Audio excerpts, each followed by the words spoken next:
Mesdames et messieurs, bonjour. Aujourd'hui, on va essayer d'y voir un peu plus clair dans les relations Maroc-France. Pour cela, on doit revenir à l'ouverture du passage de Guéguerette. Ce passage, une fois ouvert, ça a accéléré le dénouement de nombreuses questions. Si cette ouverture du passage de Guéguerette n'a pas plu à l'Algérie, notre voisin, on le comprend aisément, mais ce qu'on ne comprend pas, c'est parce que ça n'a pas plu à sa marraine, la France. Et la France le cachait très bien. La France des années 90 parlait de l'axe Paris-Rabat-Dakar. Il faut dire qu'à l'époque, les géopoliticiens parlaient toujours des axes. Et cet axe-là coexistait admirablement, je dirais, avec d'autres axes, comme par exemple l'axe Alger-Damas-Bagdad-Sanaa.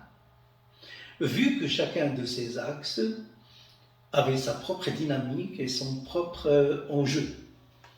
Cependant, avec les changements et avec les acquis pour le Maroc dans l'affaire du Sahara marocain et la maîtrise progressive, aujourd'hui définitive, par le Maroc des paramètres de cette affaire, ainsi qu'avec l'ouverture du Maroc sur l'Afrique, la France semble de plus en plus irritée.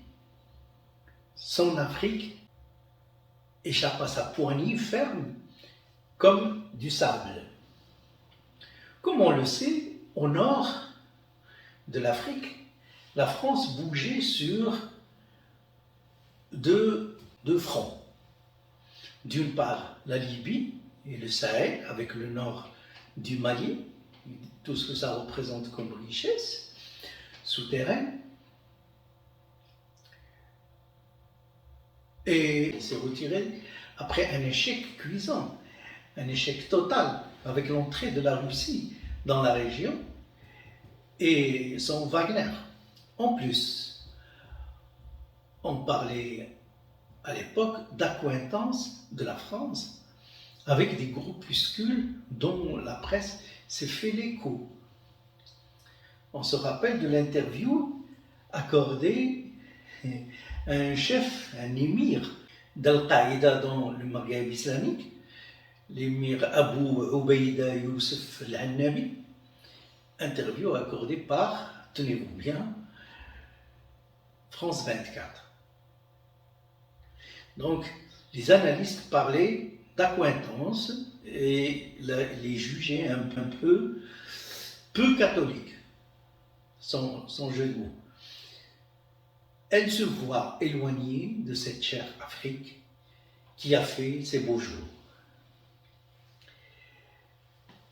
Ensuite, le deuxième front, c'est par le biais de l'Algérie que la France actionne assez aisément, vu que le pouvoir y est détenu par une junte militaire qui reste loyale à la France.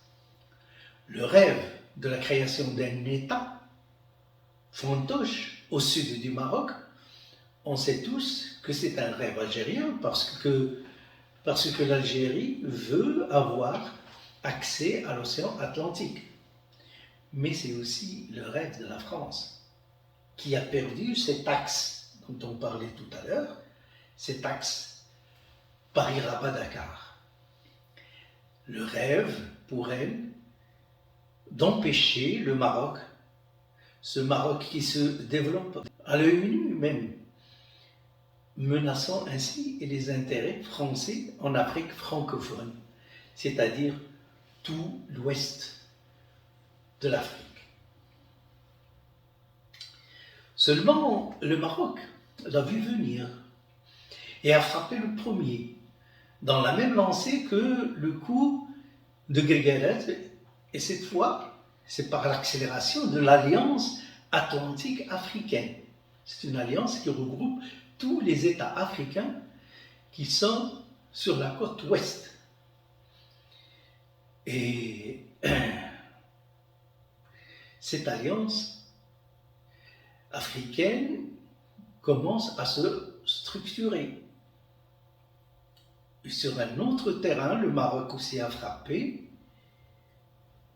ce qui a désarçonné d'ailleurs la France, par des accords de coopération avec l'Europe que la France tente d'entraver par le biais de fausses affaires, essayant d'entacher la réputation du Maroc, par le biais, par exemple, de ces médias. On se rappelle de l'affaire Pegasus, l'affaire Qatar Gate et l'affaire de soudoiement des parlementaires européens. En plus, bien sûr, des ragots et rumeurs que ces médias, un peu mesquines sur des figures emblématiques du Maroc. Le Maroc, bien sûr, a démenti tout cela. Il a démenti en faisant appel à la justice. Mais les canards français qui ont colporté ces ragots n'ont pas pu apporter de preuves. Alors, comment le Maroc va-t-il riposter? Il commence aujourd'hui à négocier ses accords avec les États européens, autres que la France, de façon bilatérale, c'est-à-dire en dehors de la coupole de l'Europe. L'Espagne, l'Italie, l'Allemagne, la Hollande, le Portugal, la Roumanie, etc. Tous se sont rués vers l'or du Maroc. Il faut dire que ces pays ont compris que les choses changent et ils essaient de prendre le train en marche. Un train dont le premier wagon est déjà occupé par l'Angleterre. En face, l'Alliance atlantique africaine dont on vient de parler s'est réunie à la veille même de la fin de la validité des accords de pêche entre le Maroc et l'Europe. Juste une façon pour dire on est en train de se structurer et on arrive. Prochainement, l'Europe devra négocier ces accords avec une organisation équivalente, une organisation africaine équivalente.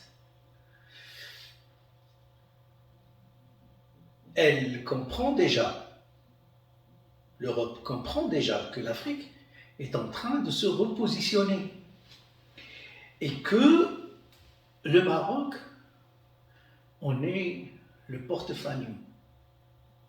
La question qu'on devrait se poser aujourd'hui, c'est le changement tectonique qui risque de toucher l'Europe en tant qu'union et la France, son fer de lance.